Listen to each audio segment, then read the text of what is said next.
Hey, good morning. Good morning. I hope you guys had a wonderful weekend. Just a quick announcement. Thanks for tuning in even over the weekend. Some of you guys come on Sundays at 3:30 and we do a little bit of talking about men and women on a good note to bring a culture immersion to bring us back together and look at the details of the issues. Also Wednesday, I have a PTSD class. It's the second class that's coming up. It's something to understand about yourself if you've been diagnosed. You also can get spiritual understanding to help alleviate symptoms and, other thoughts on what PTSD is about, because it's not just about veterans, of course, and those traumas. It's about traumas that we experience across the board. We'll be discussing domestic violence in that case. So welcome, welcome, welcome. And today I have Ephesians 6. I got my notes. Ephesians 6 is a prayer actually of Paul's. And some people may see it as a prayer and some do not, but at the end it says amen. So let's go there. Amen. That means that it's sealed at the end. So it talks about putting on the whole armor of God. And I'm going to read just a little because I like for people to study for themselves so they can show themselves approved at the time of testing for their own souls, right? So Ephesians 6:11, put on the whole armor of God this is how I say it, that I may be able to stand against the wiles of the devil. Of course, without knowing who the devil is, which is lived. When you spell lived backwards, it spells devil. When you turn it around, it's lived. If I lived in the past, so that means that it has a lot to do with me, because I can even call my past back into my future when I'm leaving old situations because I'm thinking on the past. And I tell you, that is a battle that, I've struggled with, and others are not vulnerable. We have to become vulnerable so we can heal truly. So 12 says, for we wrestle not against flesh and blood, but against principalities, against powers, against the rulers of darkness of this world, against spiritual wickedness in the high places. On the verse of 12, I think that if we get ourselves, our house in order, our temple, we ourselves individually with God, what we'll begin to see is the rulers of darkness outside of us, which is about the worldly things, right? But if I focus on myself, then I can master that part of me so that I won't be distracted by the world. All right. It's very important because the distractions of the world keep us from focusing on ourselves. That's been a dynamic that a lot of people, I find, and even myself, and I say a lot. And it's not to say that you that are watching have not acquired the capability of self-reflection and the inner works of change. But a lot of people are still doing the same things. They still following the same patterns, the same people that hadn't profited anything. The thing about Christ is he's asking us to follow him.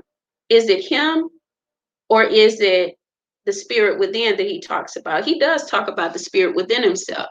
He said, it's not me to those that try to gang up on him, but it's God in me. It's the Father in me. So he was pointing people to that place. So if you're led by Christ, you're going to take that time to go within, and you're going to know that it's a season for that time. The temples, that's another story, but the temple is your body. I'm just going to say it is. Because Jesus never built a church. Come on, read it and seek the truth. It was the religious people, political people that built the churches. They were mandated over the church. He went into the synagogue and began to speak and wowed them, but it was not his. He did not build it, right? All right, so let's go on to 13. Wherefore, take unto you, I, myself, the whole armor of God, that I may be able to withstand the day of evil, and having done all to stand. 14, stand therefore, having my loins girded about with truth, and having on the breastplate of righteousness. So when you begin to go in for yourself and you look at Ephesians 6:11 through, what you're going to find is that Paul is saying, gird up your loins, meaning around your belly area, your chest, put on the breastplate of righteousness, the belt of truth, the helmet of salvation. All of this is protection from the wiles of the enemy, even yourself. So there's a purging that we need to do often to make sure that we're not retaining evil devices within ourselves. Even when we have an evil thought, we need to begin to purge and ask, God to cast it down. Why? Because I bind what's in heaven and I bind it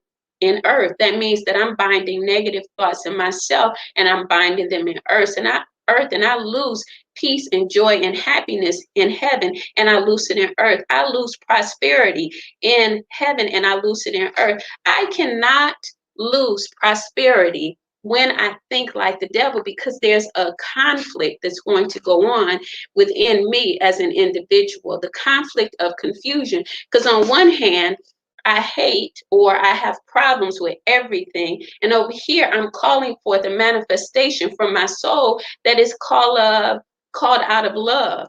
Prosperity comes out of love. Even the creation of our posterity for our families, our children, is created out of love. So over here, if I can't get myself together in forgiving or coming into loving kindness, letting go of jealousy, envy, and strife, the conflict within me is going to taint the prosperity that's going to come into my life. It's going to also bring in, some conflict outside of me. It is, because that's manifestation power. When I loose in heaven and I loose in earth, I'm saying that so that I can get the manifestation outside, understand the working powers of God or goddess or Buddha or whoever, you worship outside of me. All right. So I bind lack in heaven. I bind it in earth. And I began to take on the mindset of proper business dealings. The other thing is that when I bind lack in heaven and I bind it in earth, I can loose prosperity in heaven and in earth, because I began to operate in that mindset. And that takes a lot of economic pressure off of us. It takes a abundance as we begin to follow what we're speaking. So my word is my wand. I began to follow what the word is saying in and through me. I match it up even here, because economic lack is a big problem for low income communities. It causes mental health. It's not really about black and white. It's about someone that could not understand how to master their life and bring the economic aspects into divine order. And that's why this is me. I believe that the Bible teaches you on a spiritual, psychological, and astrological basis. A lot of people don't. They still following other people. They don't want to look at everything across the board. But why are they ologies? You know what I'm saying? Why does cosmology stand? Why does astronomy stand? You're okay with today, how the moon is going to come out. You're okay with that. But you don't want to hear someone talk about astrology when it leads you to the three wise men in the Bible. They follow the stars. I sent some of my group link on to dream the impossible dream, because as Frank Sinatra, Luther Vandross, Jennifer Holliday, all of them have sung it. They understood, especially Luther and Jennifer. They understood that there is a dream that's impossible, that only God can meet you in, to beat the unbeatable foe.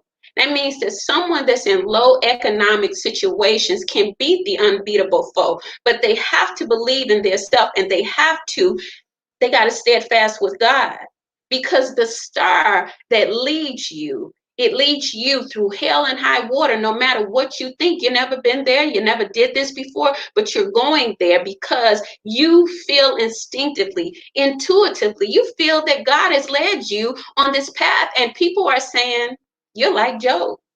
Why don't you just slander God? Why don't you just blaspheme? You said, no, I believe. You know what I'm saying? No matter what devastations and what disappointments, all of that you're making and you're breaking. And so you put on daily the whole armor, because someone that lived in an economic deprivation situation or was born there, Even if you created it yourself, you have the ability to transmute and turn it around. As Jesus spoke, turn the wine into water. Turn the water into wine. That's what it's all about. Change it. How do you change it? You sit with the master of your soul. The master of the sea, he came down and he rescued me. All right. So I'm going to stop there. You go to Ephesians 6 and you read it daily, because you have to put on the whole armor for the healing of mind, body, and soul. So that you're guarded and protected as you begin to speak those words daily. Baby, let me tell you something. Those words are going to take you through situations when some of the closest people in your life, you thought they were for you, but they was there to try to tear you down. I've heard people say to me that you're too strong. Good. You know now. Now deal with my God, right? And that's not me saying it, but I hear what you're saying. What are you concerned about if I'm too strong? Maybe you were the one to help me become who I am. I thank you, even though you thought you were the unbeatable foe, coming with everything to throw and throw. How about send back, turn back to sender? Do I want to see someone hurt? I don't, but sometimes you can't learn when you're trying to hurt people until that hurt has come into your household. Unbelievable how humans think to hurt each other when we could just wake up and say, you know what? I need to work with you. I need to understand what you're saying. Oh, I need to know your God, like Naomi and Ruth. Ruth said, no, I'm not leaving you after all of those sons of Ruth died. She said, I want to know your God, so I'm going back to Moab with you. All right, so here we go. A healing affirmation for today. Okay, that's enough to heal my soul, because Lord knows that I've walked through some stuff and I felt like I was alone, but I knew, like Job, yea, though they try to slay me, God, yet God shall rise. All right. So here, your affirmation for Monday. Yes. It says the basis of karma. And so the basis of karma, God is trying to tell you about sowing and reaping. All of this here information that we give, we sow and we reap. But also the fact of the matter that you got to guard your mind and heart. You're sowing into yourself. You're not just open to everyone and whatever they say. You're not just believing them. You give them a benefit of the doubt, but you don't just trust and believe that they're going to make the way for you. God is giving you a point of destiny that you have to manifest. So here, we've probably all heard phrases such as you reap what you sow and treat others as you would like to be treated. And each would seem to indicate that it is a good idea to be kind to others, because then they are likely to be kind to us. This is the basis of the concept of karma. It is. Whatever you give, wake up. Wake up. Whatever you give, you will receive, good or bad.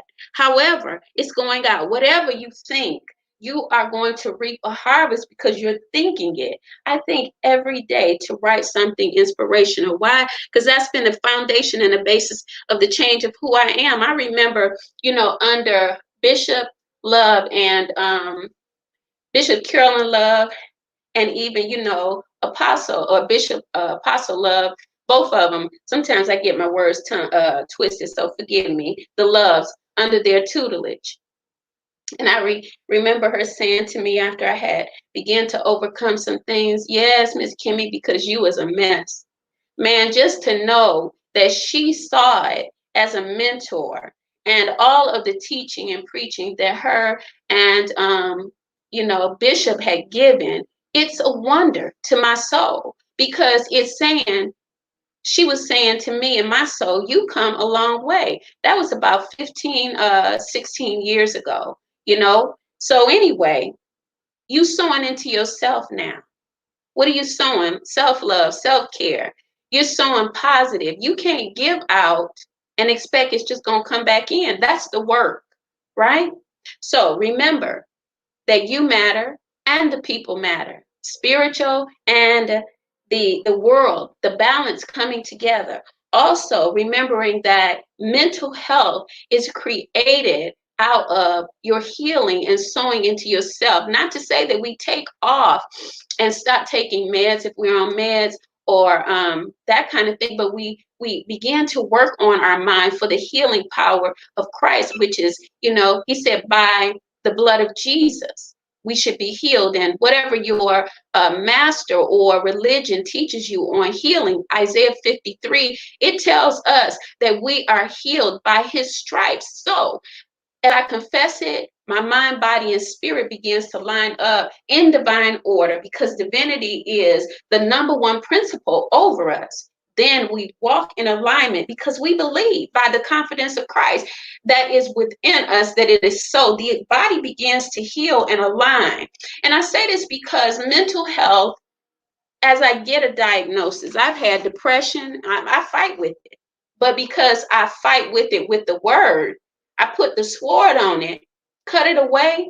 I ain't just talking about I'm cutting it away. I'm talking about I put on the whole armor, the helmet of salvation, free my mind from depression, and then my body will be freed from it.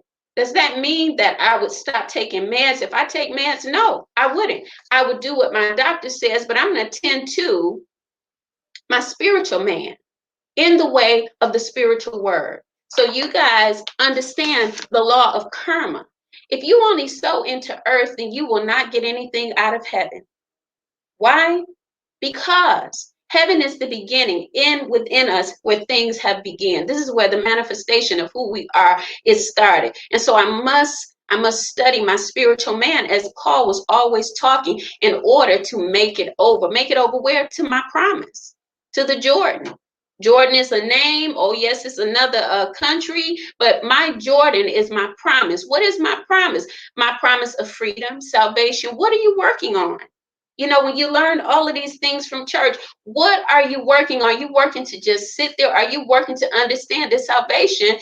It was, the price was paid for it. You're paying a price right now with stuff you're going through. But if you don't work that word to get out of it, you're going to be right there stuck in it, because you don't understand your power is within. The salvation that Christ gave is ours because it's inside of us. He was teaching us how to overcome the vices of ourself and the world. So, man, am I grateful for all of this. You guys have a wonderful day, and you contact me at ifwbuilders@gmail.com. If you want to be a part of my classes, email me at ifwbuilders@gmail.com, and also become a part of our community. All right, blessings.